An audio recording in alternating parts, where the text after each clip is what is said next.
সিলেট পর্ব শেষ করে ঢাকায় ফিরছে বাংলাদেশ প্রিমিয়ার লিগের দ্বাদশ আসর। চট্টগ্রামে হবে না এবারের আসরের কোনো ম্যাচ। মূলত সূচির সামঞ্জস্যতা ধরে রাখতেই এমন সিদ্ধান্ত নিয়েছে বাংলাদেশ ক্রিকেট বোর্ড। বিপিএল এর উন্মাদনা থেকে তাই বঞ্চিত হতে হচ্ছে চট্টগ্রামবাসীকে।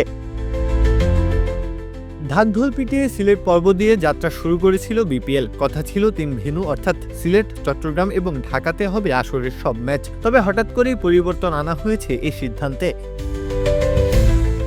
3 ডিসেম্বর 2টি ম্যাচ গড়ানোর কথা ছিল মাঠে, তবে সাবেক প্রধানমন্ত্রী বেগম খালেদা জিয়ার মৃত্যুতে বন্ধ রাখা হয় সিলেট টাইটান্স ও চট্টগ্রাম রয়্যালস এবং ঢাকা ক্যাপিটালস ও রংপুর রাইডার্সের মধ্যকার ম্যাচ।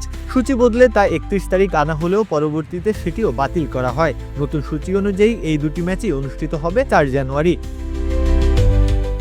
অবশ্য এবার 6 দল নিয়ে মাঠে গড়াচ্ছে বিপিএল। ম্যাচ সংখ্যা এবং সময়সীমাও কমে এসেছে কিছুটা। সেই সঙ্গে দেশের সার্বিক পরিস্থিতি বিবেচনায় ভ্রমণে অনাগ্রহ দেখিয়েছে অনেক ফ্র্যাঞ্চাইজি। প্রত্যহ কাব্য, খেলা 71।